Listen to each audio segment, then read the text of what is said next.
Hey everybody, happy Friday. I am giving you guys a daily delight. I said I was going to be more consistent doing it, so I'm thinking once a week feels a little bit like right. It always feels a little bit awkward, but I think about all these things that I need to say or that I should say. And so y'all are the ones that I know to say it too. So thank you for listening. Thank you for coming to my version of a TED Talk. Life update. Y'all, it feels so good outside. The sun's super bright, so I'm gonna keep my sunglasses on. Otherwise, I will squint the entire time, and that's not cute. Shout out to my mama for getting me a new water bottle. It says that's hot, and it's my favorite color. I have been doing pretty good with my hydration ever since I got it, so this is how much I got left. And if you have a hard time drinking water, which they say that you should drink half your body weight in ounces every day. So, you know, that's a lot of water for some of us, for most of us, for all of us. But what I do is I squeeze just a little bit of lemon juice or a little bit of lime juice in the water, and it makes it so much easier for me to drink it. Also, side note, I have to remind myself, and I'm going to share this little tidbit with y'all, to do water before coffee. I used to have a really bad habit of waking up and going straight to maybe a cup of coffee. So now I keep my water right beside me. I drink a cup of water, then I go make my coffee. So water before coffee. It's about to get hot outside, so we got to make sure we're staying hydrated. It's good for our skin. It's good for our kidneys. All the things. What else? Oh, last night I have a little brother who's in high school. He played on the junior varsity basketball team for his school, and they had their awards banquet year-end celebration. And one of the best things about being at home is being able to go to stuff like that. I used to always have to hear about it on the ride home, like while my mom and my brothers were like on their way home, or get the pictures or the abbreviated version. But I actually had a chance to go last night, and it was great. And their teams did something different.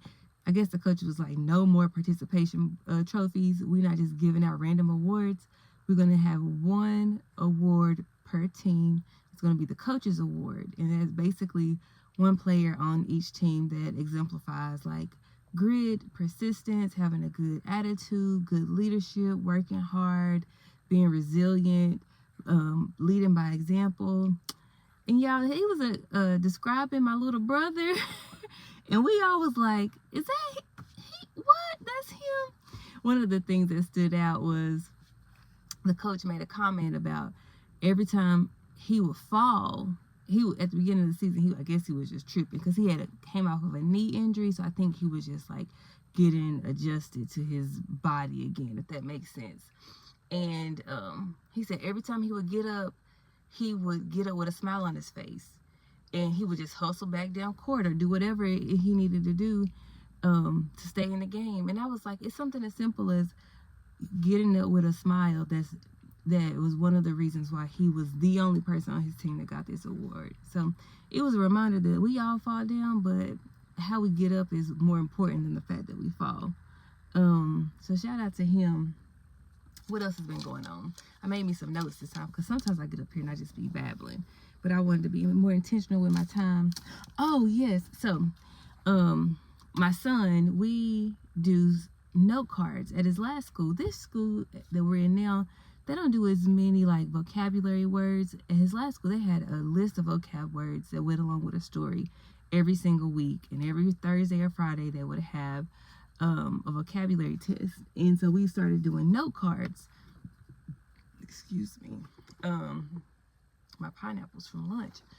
We started doing note cards to help study with his vocab each week. And so I was going through some paperwork and found one of the note cards. How it made it all the way from Memphis, I don't know. But the word was undoing. Can you see that? Undoing. And the definition is a bringing to ruin or destruct. And it just like felt like the words jumped out on the page, like, because I highlighted for him bringing, ruin, and destruct, because it helps him like remember and recognize the actual definition of the word. So I highlighted it, and when I was thinking about my life, I'm like, sometimes it really does take an undoing, a breaking down, a bringing to ruin things that no longer serve us, so that we are in a position to build a life that we honestly can't stop thinking about. And so, yeah, I hope you guys have a lot of undoing of bad habits, undoing of negative self-doubts and labels that we put on ourselves or that other people have put on us. Because in order to build, we got to break down and have, the space for the actual thing that we want to actually build and grow on. So I said, I'm gonna keep that in my wallet, the undoing, And it's interesting because like the season that I'm in, I feel like I was obedient to God by coming home. It was something that I prayed about consistently. And in my head, it made sense. To other people, it may not have, and that's perfectly okay.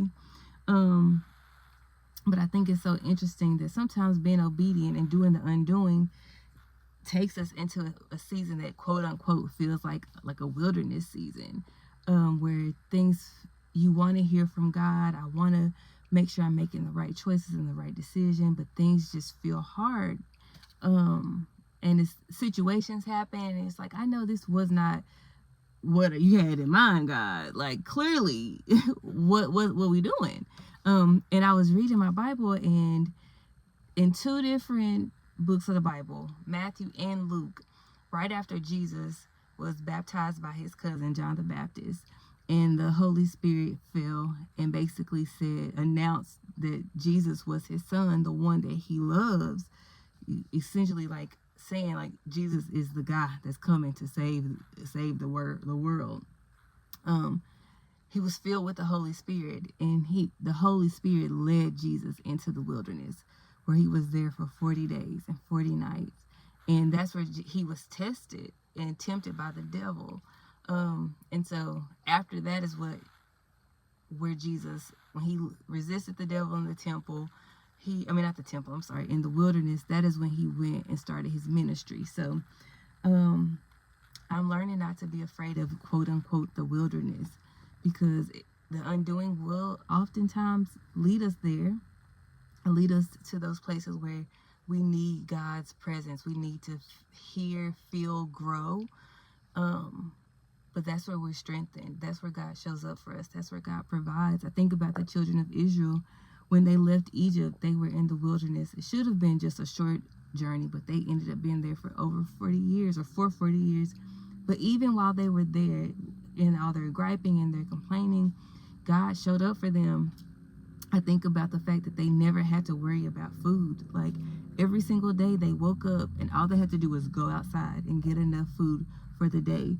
And it's so funny when you read it, it says that they were like, what is this? Like, ooh, almost like, ooh, that's how I can imagine them saying it. Like, what is this? And so that's what manna means, is like, what is this? But it was God's provision. God showed up for them every single day in the wilderness. So sometimes that's where the undoing, it leads us. But I would much rather undo a life that I thought was what I wanted and what I needed, only to find out that there has to be something that God has better. So it's a song that I'm gonna link in the comments, and one of the phrases says that flowers still grow in the wilderness. Flowers still grow in the wilderness. So yeah, just a little friendly reminder that life does not have to be perfect to be beautiful.